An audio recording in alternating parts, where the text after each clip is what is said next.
안녕하세요. 여러분들의 금융권 취업을 도와드리는 불스메이커입니다. 현재 시간 새벽 3시.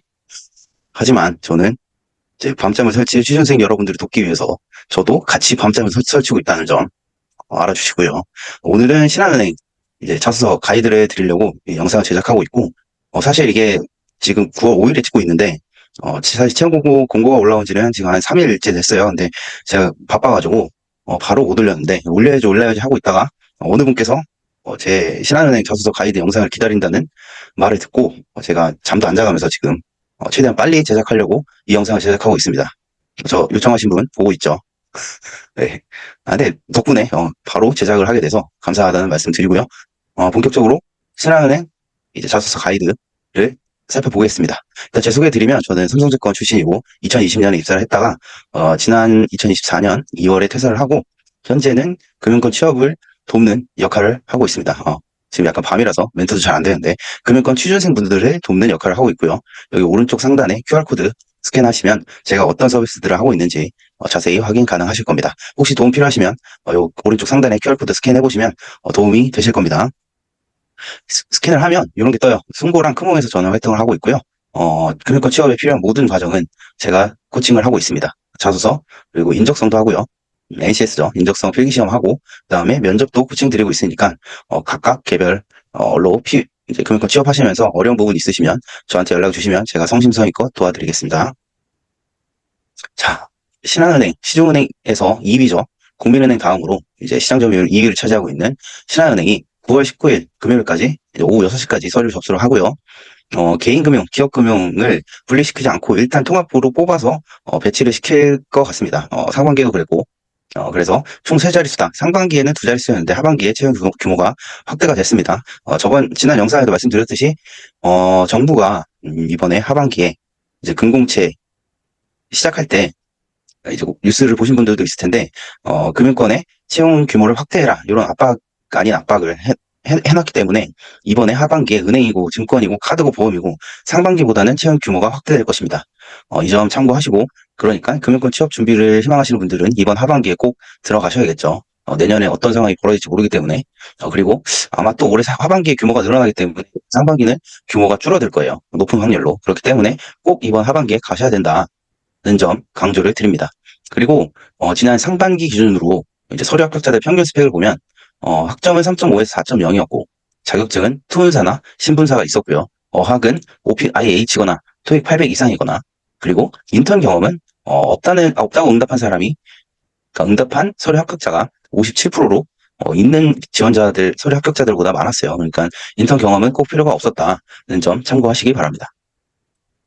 자, 자소서 문항은 크게 3가지예요. 이제 다른 은행 대비 문항 수는 적지만 이제 분량이 조금 더 많습니다. 어떻게 구성되어 있냐면 가치관과 지원 동기 문항이 1번 문항이 있고요. 2번에 인재상과 직무 역량을 물어보는 문항이 있고 3번에 협업 역량을 물어보는 문항이 있습니다.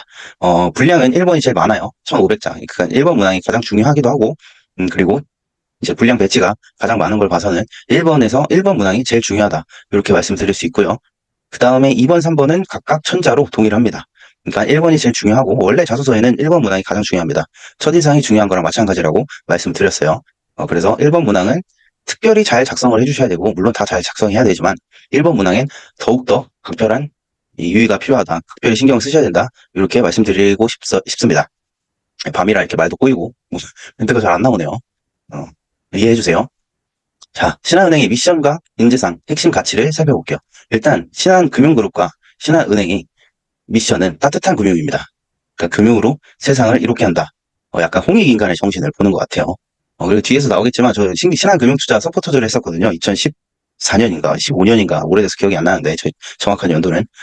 그때도 신한금융그룹의 이 미션은 따뜻한 금융이었습니다. 아마 계속 유지가 되어 왔을 거예요. 그래서 금융으로 세상을 이롭게 한다는 게 신한금융그룹의 미션이고, 그리고 신한은행의 인재성과 핵심 가치는 바르게, 빠르게, 다르게, 요 3가지가 있는데 이 3가지에 대한 내용은 지금 자세히 설명드릴게요. 아니다, 뒤에 문항으로 나오니까 뒤에서 자세히 설명드릴게요. 자, 첫 번째 문항입니다.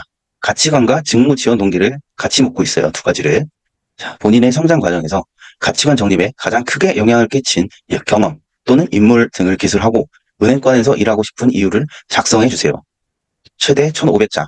그리고 요 분량 작성할 때 1,500자면 사실 조금 많은 편이거든요. 근데 최소라고 적혀 있진 않지만 보통은 자소서 전체 그 분량 제한에 80% 이상은 작성을 해주셔야 됩니다. 만약에 80% 이상 작성 안 했다 그러면 서류 성의가 없다고 봐서 서류가 탈락을 하실 수도 있어요. 꼭 그런 건 아니지만 대부분 80%는 넘겨야 됩니다. 그리고 진짜 입사를 간절히 희망하는 사람이면 무조건 분량을 채우려고 하지 부족하게 쓰려고 하는 사람은 별로 없단 말이에요. 그러니까 최소한 80% 이상. 그러니까 1번 문항이 1,500자니까 80%면 1,200자죠. 최소한 1,200자 이상은 쓰셔야 된다. 그리고 1,200자만 넘기기만 하면 분량 때문에 분량이 부족하다고 탈락하는 일은 없습니다. 자, 1번 문항에서 지원자의 가치관과 은행원이 되고 싶은 이유를 물어봤어요. 일반적으로 생각해봤을 때 가치관과 은행원이 되고 싶은 이유를 연결을 시켜야 된다는 느낌이 오실 겁니다. 근데 이게 말이 쉽지 않으실 거예요. 그래서 제가 팁을 드립니다. 일단은 여기서 다른 은행뿐만 아니라 모든 기업들은 해당 직무 지원 동기와 그리고 왜 하필 우리 회사냐 이 회사 지원 동기를 같이 묻는데 신한은행은 참 이렇게 마음이 따뜻해지는 게 역시 따뜻한 금융을 실천하는 은행답게 굳이 신한은행에 대한 지원 동기는 물어보지 않았어요. 이거는 대단한 겁니다. 이게 취준생들을 배려한 거라고 저는 생각을 해요. 왜냐면 어차피 인사 담당자들도 다 알아요. 지원자들이 신한은행을 지원하면 어차피 국민은행 지원할 거고 하나은행 지원할 거고 우리은행 지원할 거고 뭐 IBK 다 지원할 거 알기 때문에 이거를 일부러 빼준 것 같아요. 얼마나 이 문제를 내신 분이 저는 되게 박수를 쳐드리고 싶습니다. 상당한 배려입니다, 이거. 왜냐면 신한은행에 왜 지원하냐 이걸 또 하려면 또 기업 분석 들어가고 이래야 되는데 지금 이 신한은행 자소서에는 그게 필요가 없어졌어요. 이거 하나만 없어져도 얼마나 편한지 아마 자소서를 쓰셨던 분들은 아실 겁니다. 근데 그것도 모르고 또 신한은행 지원 동기를 막 여기저기서 물어보시는 분들이 또 있더라고요. 굳이 물론 신한은행을 딱 지정해서 지원 동기를 추가를 하셔도 좋긴 좋습니다. 뭐 없는 것보다는 난데 굳이 물어보지도 않은 신한은행 지원 동기를 굳이 넣을 필요는 없고요. 여기서는 왜 은행에 지원을 하느냐 그리고 그 지원하는 이유와 가치관이 어떻게 연결되느냐 이 정도만 생각해 두시면 됩니다. 그러니까 신한은행 지원 동기가 아니라 은행 지원 동기만 써주시면 된다는 점 이건 대단한 메리트입니다. 이것 때문에 뭐 시간이 내가 봤을 땐 제가 취준생이라면 시간이 아마 한 최소 6시간에서 하루 정도는 단축이 될 것 같아요. 그만큼 대단한 결정이었다. 이 신한은행의 자소서에 신한은행 지원 동기를 빼준다는 건 대단한 일이다. 라고 저는 개인적으로는 생각하고 있습니다. 대신에 신한은행 지원 동기가 없기 때문에 요거는 면접에서 제대로 묻겠다는 뜻입니다. 그러니까 자소서에서는 봐줄 텐데 면접에선 너 왜 신한은행 지원했어? 라고 반드시 물어볼 거니까 나중을 위해서는 대비를 해두셔야 되긴 한다. 하지만 지금 자소서에선 미리 준비할 필요는 없다. 라고 생각해 두시면 됩니다. 자, 근데 신한은행 지원 동기를 뺀다 하더라도 작성하기 쉽지 않으실 거예요. 왜냐면 가치관과 그걸 은행 지원 동기를 어떻게 연결시킬지 감이 안 오실 거란 말이죠.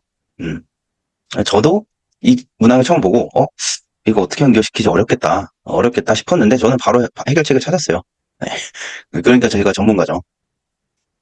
자, 요거는 어떻게 작성하시면 되냐면 신한금융그룹과 신한은행의 미션 그리고 비전을 먼저 보시면 됩니다.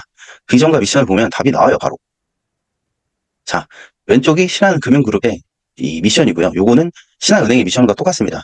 신한금융그룹이 존재하는 근본적 이유. 이건 그러니까 기업의 가치관이라고 볼 수 있겠죠.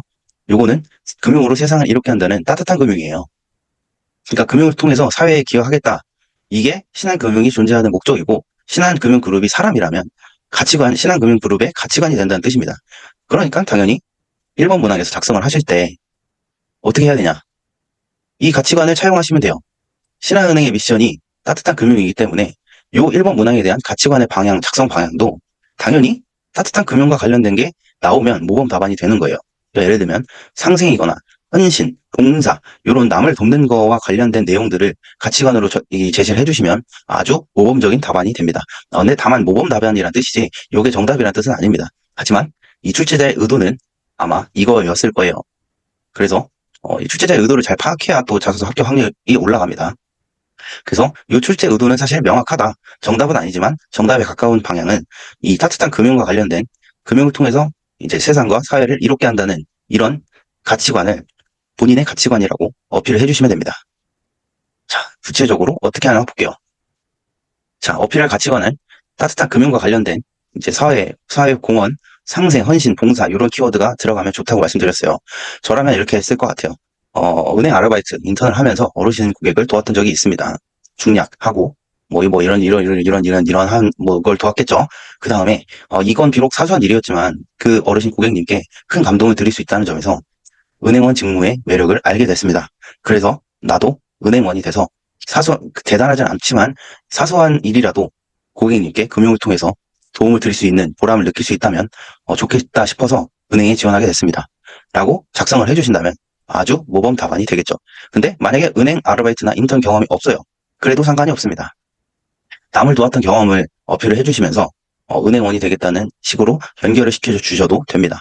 근데 뭐 이거는 구체적인 방법은 제가 알려드리기가 좀 한계가 있고 지금 여기서는 왜냐면 그 케이스가 너무 다양하기 때문에 제가 뭐 일괄적으로 이건 이거다 라고 말씀드리기가 좀 어려운 부분이 있어요. 하지만 금융권 인턴 아르바이트가 경험이 없더라도 아까 제가 초반에 말씀드렸잖아요. 서류 합격자의 57%는 인턴 경험이 없었다. 그래도 서류에 합격했다.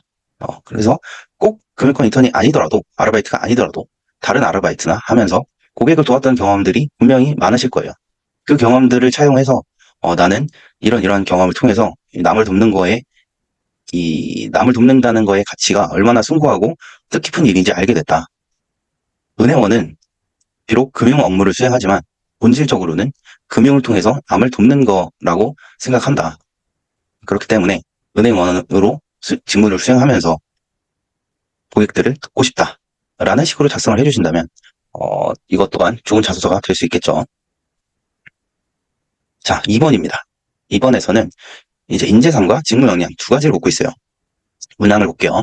신한은행의 핵심 가치는 빠르게입니다. 당행의 핵심 가치 중 하나를 실천했던 경험 및 그 경험이 신한은행 입행 후 어떤 장점으로 발휘될 수 있을지 기술해주세요. 최대 1000자고요. 800자 이상은 적어야겠죠. 요걸 묻고 있는 거예요. 당신은 우리 기업의 핵심 가치와 부합하는 사람입니까? 그러니까 당신은 우리 신한은행의 인재상과 부합합니까? 그렇다는 것을 과거 실천했던 경험 또는 성공했던 경험을 통해서 그 핵심 가치가 당신이 갖고 있다는 걸 증명해 주세요. 그리고 그 핵심 가치를 이 신한은행에 입행을 하면 회원으로서 어떻게 활용할 수 있을지도 알려주세요. 라고 물어보고 있는 겁니다. 요거는 일단은 핵심 가치가 무엇인지 제대로 봐야 됩니다. 자, 첫 번째, 바르게. 요거는 늘 고객과 미래를 기준으로 바른 길을 선택합니다. 이렇게 돼 있는데 쉽게 말하면 윤리의식이나 준법정신, 도덕성 같은 이런 기준들이 이런 이제 성품이 있냐는 의미이고요. 바르게는 뭐 굳이 설명하지 않아도 바른 사람, 올바른 사람, 도덕적인 사람 뭐 이런 느낌이잖아요. 생각하시는 그게 맞고 그 다음에 빠르게는 빠르게 실행하고 배우면서 성장한다. 이 말은 실행력과 도전 정신이 있냐라는 소리입니다. 그리고 마지막으로 다르게는 창의적으로 문제를 해결하거나 아니면 다양성의 가치를 믿고 협업했는가. 그래서 다르게는 창의적 해결책을 제시하는 경험과 능력과 그리고 다양성을 존중하는 능력이 있어요. 근데 주의할 점은 이번 문항에서 만약에 다르게를 선택했는데 다르게 중에서도 다양성을 존중한다는 이 키워드를 작성을 하시면 3번 문항과 겹칩니다.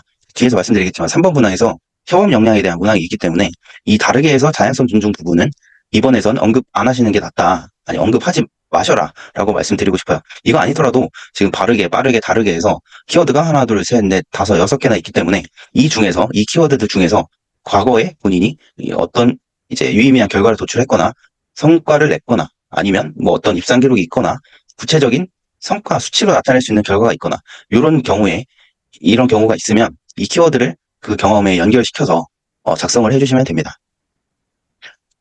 자, 예를 들면 저는 만약에 바르게라고 선택을 했다고 해볼게요. 바르게가 아까 윤리의식, 준법정신, 도덕성 이런 것들을 의미한다고 했죠. 예를 들면 이거 예시예요. 만약에 제가 작성을 한다면 물론 이거보다는 더 성의 있게 그리고 더 좋은 내용을 작성하겠지만 일단 급히 떠오르는 대로 작성을 해봤어요. 자, 아파트 하단에서 검은색 비닐봉투 속 지폐다발을 발견했습니다. 저거 내가 그냥 조용히 아무도 안 보는 것 같은데 내가 그냥 가질까 말까 물론 인간이라면 당연히 돈을 보고 욕심이 날 수 있겠죠. 하지만 저는 고민의 시간을 접고 바로 경찰에 신고했어요.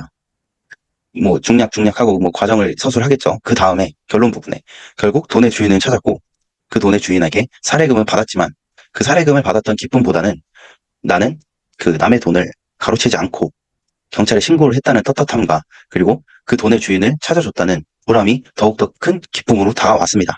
라고 작성을 해주시는 거예요. 그리고 여기까지만 끝나면 이제 실천했던 경험이 되는 거고, 이 경험을 어떻게 또 신한은행에 입회 후 장점으로 발휘될 수 있을지 기술해 주셔야겠죠.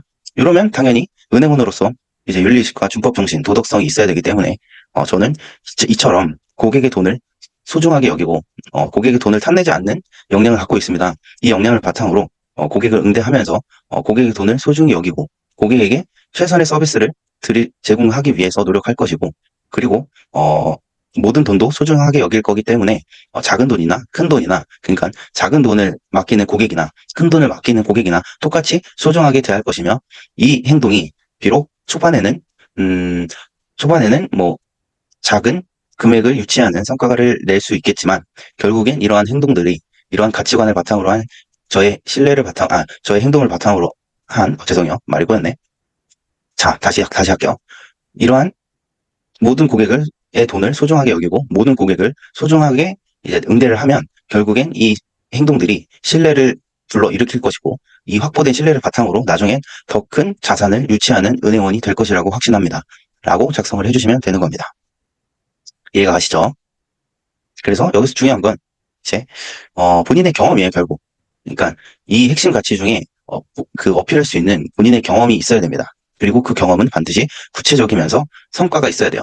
결과가 있거나 그런 경험들을 써주시는 겁니다. 제가 계속 영상마다 강조를 드리는데 자소서의 핵심은 과거 성공 경험을 바탕으로 미래 성과 가능성을 입증하는 거라고 말씀드렸어요. 그러니까 반드시 과거의 본인의 경험 중에 성공적이었던 아니면 좀 유의미한 경험을 어필을 해주셔야 됩니다. 물론 누가 봐도 성공적인 경험인 게 확실한 소재들을 활용할수록 자소서 합격률은 높아진다는 점을 다시 한번 강조드리고요. 그리고 여기서 바르게가 아니라 뭐 빠르게나 아니면 하나 더 뭐 있었죠? 다르게나 빠르게 이런 걸 선택해도 마찬가지로 작성을 해주시면 돼요. 근데 요 다르게나 빠르게를 선택하신 경우에는 제가 지금 영상에서는 담아드릴 수가 없을 것 같고요. 왜냐하면 너무 분량이 많아지기 때문에 대표적으로 바르게를 통해서 예시를 소개를 해드렸는데, 이런 식으로 작성을 하시면 된다는 점을 알려드리는 겁니다. 자, 그래서 방금 했던 얘기가 여기 나오죠. 그러니까 여기서 떳떳함과 보람이 더 깊었습니다 한 다음에, 회원으로서 고객의 돈을 내 돈처럼 소중히 여겨야 한다고 생각합니다. 작은 돈도 소중히 여기며 모든 고객에게 진심을 다해 응대할 것입니다. 이렇게 하면 초반에는 작을지라도 결국 신뢰가 쌓여서 큰 성과를 창출하는 은행원이 될 것이라고 저는 믿고 있습니다. 라고 어필을 해주시면 된다는 거예요. 깔끔하죠? 자, 마지막 조직적 합성, 협업 역량 문항입니다. 타인과 상호작용을 거쳐 성공 또는 실패한 사례를 기술하고 해당 경험을 통해 배운 점에 대해 작성해주세요. 이것도 1000자까지고요. 그러니까 800자 이상 입력해 주셔야겠죠. 이 문항을 묻는 거는 다른 거의 모든 이제 은행에서 묻는 문항인데, 조직적 합성이에요. 그러니까 당신은 함께 일할 만한 사람입니까? 남들과 협업을 잘하는 사람입니까? 라고 물어보는 거예요. 요거는 굳이 꼭 은행원이 아니더라도 모든 직장에서 협업 역량을 물어봅니다. 왜냐하면 일은 혼자 하는 게 아니기 때문에 분명히 입사하면 양옆에 동료가 앉아 있을 것이고, 그리고 은행원이 뭐 적게는 수천 명에서 많게는 수만 명까지 될 수 있기 때문에 이분들과 협업을 해야 하는 상황이 반드시 옵니다. 그러니까 다른 직원과도 잘 지내면서 협업 역량을 발휘할 수 있어야 돼요. 저도 근무 경험이 있지만 절대 일을 혼자서 할 수 없습니다. 누군가 도와줘야 되고 누군가 협업을 해야 하는 상황이 반드시 생겨요. 그렇기 때문에 묻는 거예요. 3번 문항을. 그러니까 당신은 함께 일할 만한 사람인지를 증명해야 되고, 어떻게 증명하냐? 과거 우수한 성과나 결과를 도출했던 팀플레이 사례를 제시하면 돼요. 그리고 여기서 지금 물어보는 게 성공 또는 실패한 사례라고 했는데, 실패 사례보다는 성공 사례를 제시하는 게 유리하실 거예요. 굳이 실패 사례를 언급해서 리스크를 가져갈 필요가 있나 저는 생각이 들고요. 물론 실패 사례를 아름답게 언급해서 보완책을 제시를 한다면 그것 또한 합격하는 자소서가 될 수 있어요. 그리고 대부분 성공 사례를 제시하기 때문에 실패 사례를 잘 작성을 해주시면 그것 또한 합격할 수는 있어요. 그리고 저라면 실패 사례로 적어도 합격하는 자소서로 만들 수 있습니다. 하지만 굳이 리스크를 감수하면서 실패 사례를 제시할 필요는 없다. 명확한 성공 사례가 있으면 그거를 쓰셔라. 실패 사례는 팀플레이를 통해서 뭐 좋은 성과를 낸 적이 한 번도 없는 분이라면 당연히 실패 사례를 언급하셔야겠죠. 근데 주의할 점은 실패 사례를 언급하실 거면 반드시 실패 원인은 어떤 거였고, 그리고 이제 이 똑같은 실패를 반복하지 않기 위해서 어떻게 보완할 것이다까지 제시를 해주셔야 됩니다. 그게 없이 이렇게 실패하고 끝났는데 이런 점을 배웠어요. 이런 점을 배웠어요까지만 해도 뭐 나쁘진 않아요. 하지만 이런 점을 배웠고, 그리고 어떻게 보완해 나가겠다는 것까지 제시를 반드시 해주셔야 된다는 점 명심하시기 바라고요. 그리고 저는 요거 계속 나오는데, 저는 신금2 서포터즈를 했다고 말씀드렸죠. 그리고 서포터즈 활동을 하면서 팀 대상이랑 개인 최우수상을 받았었어요. 그래서 저는 항상 이런 협업 역량, 조직 적합성 문항이 나오면 이렇게 작성을 했어요. 저는 팀원 간의 신뢰를 바탕으로 팀 대상을 수상한 경험이 있습니다. 당시 신금2 서포터즈 했는데 뭐라 했고, 서로를 믿기로 하고, 특히 팀장에 대한 신뢰를 할 것을, 그러니까 팀장을 신뢰할 것을 강조했어요, 팀원들한테. 실제로 제가 이제 그때 팀 활동할 초반에, 우리 웬만하면 팀장이 하자는 대로 합시다. 왜냐면 팀장이 하자는 대로 잘 따라주는 것도 팀 활동을 성공적으로 이끌 수 있는 방법 중에 하나다라고 저는 알고 있었어요. 왜냐면 이 활동을 하기 전에도 저는 대활동 경험이 많았고, 물론 대활동 경험 중에 갈등을 겪거나 아니면 결과가 좋지 않았던 적도 있어요. 근데 그때 느꼈던 점이 바로 이 팀장에 대한 무한한 신뢰가 중요하다는 걸 느꼈어요, 저는. 그래서 이 신금토 활동을 할 때는 초반에 팀원들한테 우리 팀장이 하자는데, 저는 팀장이 아니었어요. 팀원이었는데, 우리 팀장이 하자는 대로 웬만하면 믿고 따르자 라고 제가 당부를 했고, 그 결과 저희 팀은 1등을 했어요. 그리고 활동도 되게 재밌게 했고, 활동 과정에서 한 번도 싸운 적이 없었고요. 재밌게 했어요. 너무 피곤했지만. 그 결과 팀 1위, 그리고 저는 개인 2위를 기록을 했었죠. 이렇게 언급을 해주시면 저는 당연히 그러니까 팀워크가 있는 사람이겠죠. 일단은 팀상 수상 경험이 있다고 제가 언급을 했지 않습니까? 요거를 언급한 이상 이 뒤에부터는 이제 그냥 이 내용을 뒷받침할 내용일 뿐이고, 팀 대상을 수상했기 때문에 저는 자연스럽게 팀워크가 있는 사람이 되어버린 겁니다. 왜냐? 결과가 있기 때문에. 이 대상이라는 결과가 있기 때문에 가능한 일이에요. 그러니까 여러분도 팀 활동 중에 성공적인 결과를 도출했던 사례를 제시를 해주시는 게 요 3번 문항을 작성하시는데, 그리고 자소서 합격하시는데 유리할 것이다 라고 말씀을 드립니다. 자, 그래서 정리를 하면 신한은행 자소서의 핵심은 제가 다시 얘기를 드리는데, 신한은행에서 다른 은행과 신한은행 자소서에 다른 은행이랑 다른 점이 두 가지가 있어요. 첫 번째는 신한은행 지원 동기가 없다는 점. 그러니까 은행 지원 동기만 있지 신한은행 지원 동기가 없어요, 문항에. 그리고 두 번째는 보통은 그 직무를 수행하기 위해서 역량을 개발해 왔던 과정까지 묻는데, 지금 신한은행 자소서를 유심히 보시면 그 직무 역량 개발 과정이 없어요. 그러니까 신한은행 자소서에서 중요한 건 인성적인 부분입니다. 스펙보다는. 다른 은행들은 이 직무 수행을 위한 스펙도 금융 전문성이죠. 이 스펙도 이제 자소서에 녹여내서 써야 되는데, 어필을 해야 되는데, 신한은행은 아니다. 신한은행은 스펙이 아니라 오히려 인성 역량을 강조하고 있어요. 그리고 이 말은 직무 전문성은 면접에서 검증해도 된다는 뜻이에요. 니네 일단 자소서에 인성 역량부터 제대로 적어주세요. 너희 지원자들의 직무 전문성은 우리가 면접에서 검증 가능하니까 자소서에서는 일단은 인성 역량부터 어필을 해주세요. 라고 묻고 있는 겁니다. 요청을 하고 있는 거예요. 그리고 이 미션과 비전, 핵심 가치가 아마 평가 기준이 될 겁니다. 지금 그러니까 이제 인재상이죠. 신한은행 인재상이 아까 세 가지가 있었어요. 핵심 가치가 빠르게, 다르게. 아마 이 세 개의 이 키워드가 자소서 평가 항목에 있을 겁니다. 기업들이, 특히 대기업이나 금융권 기업들은 자소서 평가를 그냥 주먹구구식으로 하지 않습니다. 절대. 평가 기준이 있어요. 근데 제가 그 평가 기준, 신한은행 자소서 평가 기준을 보지 못했지만 분명히 이 신한은행 인재상 키워드별로 이 평가 기준이 나눠져 있을 거예요. 그러니까 이 신한은행 이 자소서를 작성을 하실 때는 모든 자소서 내용을 반드시 과거 성공 경험과 이 신한은행의 미션, 비전, 핵심 가치 키워드와 연결시켜서 작성을 해주셔야 됩니다. 아시겠죠? 무슨 내용인지 이해를 하셨을 거라고 생각을 합니다. 그래서 신한은행은 스펙보다는, 금융 전문성보다는 인성 역량이 중요하다라는 점 다시 한번 강조드리고요.